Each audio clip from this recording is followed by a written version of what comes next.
Biblical Shakers, we will continue this week with the book of Ezra, reading chapters 5 through 8 on Monday through Thursday with corresponding devotions to go along with the reading. On Friday, there will be a profile of Zerubbabel, who led the first group of Jewish exiles back to Jerusalem from Babylon.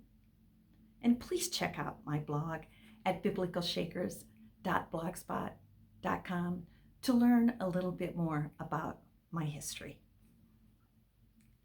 Chapter 4 ended with setbacks and standstills that were discouraging to God's workers.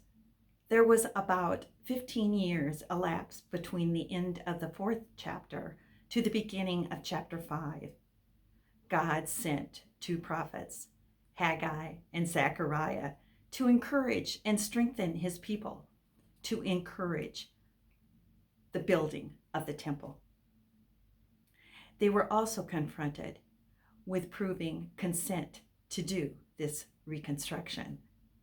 Ezra carefully pointed out that building the temple was commanded first by God and then by kings, who were his instruments. God's will is supreme over all rulers, all historical events, and all hostile forces. He can deliver us in ways we cannot imagine. If we trust in his power and love, no opposition can stop us. You will find this as you finish chapter 6. Ezra returned to the land with a second group of exiles, 80 years after Zerubbabel. This return is written about in chapter 7, where Ezra finds the temple rebuilt, but the lives of the people in shambles. Intermarriage with foreigners, opposed to God, threaten the spiritual future of the nation. So Ezra prayed for guidance and then followed through with action. God's hand was on Ezra and was able to move the people forward.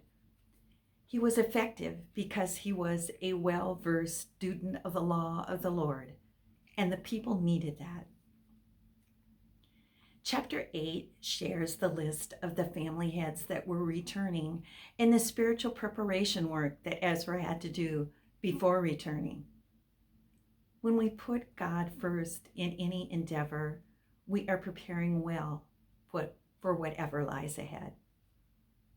In closing, you will read about the hands of the people who carried the treasures of the Lord and faithfully delivered them to the temple for consecration.